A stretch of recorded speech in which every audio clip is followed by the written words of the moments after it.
Hi friends, welcome to మన nursing academy YouTube ఛానల్కి. Friends, ఈరోజు ఈవినింగ్ అయితే ఎంహెచ్ఎస్ఆర్బి బోర్డు నుంచి నర్సింగ్ ఆఫీసర్కి సంబంధించిన రిజల్ట్స్ అయితే రిలీజ్ అవ్వడం జరిగింది. అయితే ఈ నర్సింగ్ ఆఫీసర్ రిజల్ట్స్లో చాలా వరకు మనం అనుకున్నది, అలాగే న్యూస్ పేపర్లో వచ్చిన సమాచారం ప్రకారం సెకండ్ షిఫ్ట్ వారికి మార్క్స్ పెరుగుతాయి అని అన్నారు. అలాగే పేపర్ టఫ్గా వచ్చింది అని కూడా అన్నారు. అయితే రిజల్ట్స్ చూశాక తెలిసింది ఏమిటంటే సెకండ్ షిఫ్ట్ వారికి మార్క్స్ తగ్గడం జరిగింది. మినిమం 2 మార్క్స్ అలాగే మ్యాక్సిమం 5 మార్క్స్ వరకు తగ్గడం జరిగింది. అంతేకాకుండా షిఫ్ట్ 1 వారికి మినిమం 1 మార్క్స్ అలాగే మ్యాక్సిమం 5 మార్క్స్ పెరగడం జరిగింది. అయితే ఈ నార్మలైజేషన్ ప్రాసెస్ వల్లనే మార్క్స్ అనేది పెరగడం అలాగే తగ్గడం అనేది జరిగింది. అంతేకాకుండా నార్మలైజేషన్కి సంబంధించి ఎంహెచ్ఎస్ఆర్బి బోర్డు నుంచి నోటీస్ కూడా వారు రిలీజ్ చేయడం జరిగింది. నోటీస్ని పూర్తిగా చదివినట్లయితే నోటీస్లోని ఫస్ట్ పాయింట్ చూసుకున్నట్లయితే 23/11/2024 ఎగ్జామినేషన్ కండక్ట్ చేయడం జరిగింది. అలాగే 28/11/2024 ప్రైమరీకి రిలీజ్ చేయడం జరిగింది. అదేవిధంగా ప్రైమరీకీలో ఏదైనా క్వశ్చన్స్ కానీ అలాగే ఆన్సర్స్ కానీ రాంగ్ ఉంటే దానికి సంబంధించి అబ్జెక్షన్ ఫీల్ కొరకు వారు 28/11/2024 వరకు అబ్జెక్షన్ ఫీల్ చేయొచ్చని ఇచ్చారు. సెకండ్ పాయింట్లో కీ కమిటీ వాళ్ళు అన్ని అబ్జెక్షన్స్ని క్లుప్తంగా పరిశీలించి ప్రైమరీ కీని ఫైనల్ కీగా పరిగణించడం జరిగింది అని ఇచ్చారు. అయితే సెకండ్ షిఫ్ట్ క్వశ్చన్ పేపర్లో మాత్రం క్వశ్చన్ నెంబర్ ఐడి వచ్చేసి 8114273440 యొక్క ఆన్సర్ అనేది సెకండ్ ఆప్షన్ నుంచి థర్డ్ ఆప్షన్కి చేంజ్ చేయడం జరిగింది అని ఇచ్చారు. థర్డ్ పాయింట్ వచ్చేసి ఈ చిన్న మోడిఫికేషన్ తర్వాత ప్రైమరీ కీనే ఫైనల్ కీగా పరిగణించడం జరిగింది అని అన్నారు.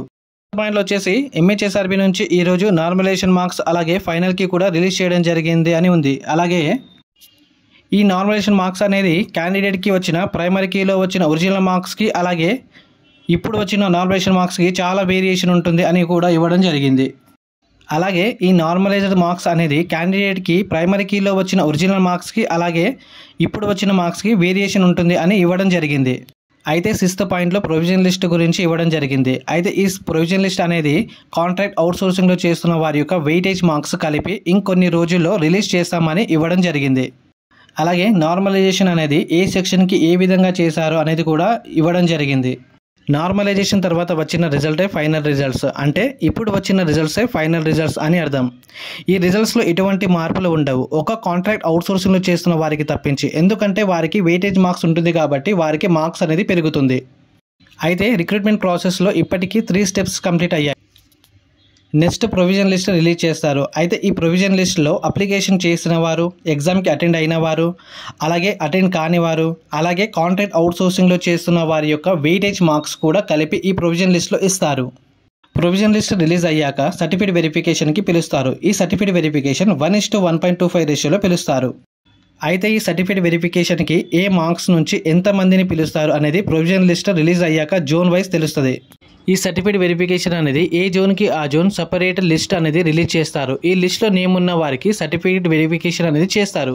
అయితే ఈ మంత్లోనే ప్రొవిజన్ లిస్ట్ అలాగే సర్టిఫికేట్ వెరిఫికేషన్కి సంబంధించి అన్ని ప్రాసెస్ కూడా ఈ మంత్లోనే కంప్లీట్ చేస్తారు అని సమాచారం. సర్టిఫికేట్ వెరిఫికేషన్కి కావాల్సిన డాక్యుమెంట్స్ గురించి ఒక ఫుల్ వీడియో మరో 3 డేస్లో చేస్తాను. ఈ వీడియో హెల్ప్ఫుల్గా అనిపించినట్లయితే లైక్ చేసి ఛానల్ని సబ్స్క్రైబ్ చేసుకోండి. అలాగే మీ ఫ్రెండ్స్కి షేర్ చేయండి. ఇలా షేర్ చేయడం వల్ల మన వీడియో వేరే వారికి కూడా చేరుతుంది. ఎంహెచ్ఎస్ఆర్బి బోర్డు నుంచి ఇంకా ఎటువంటి అప్డేట్స్ వచ్చినా కూడా ముందుగా నేను మన నర్సింగ్ అకాడమీ యూట్యూబ్ ఛానల్లో అప్డేట్ ఇస్తాను.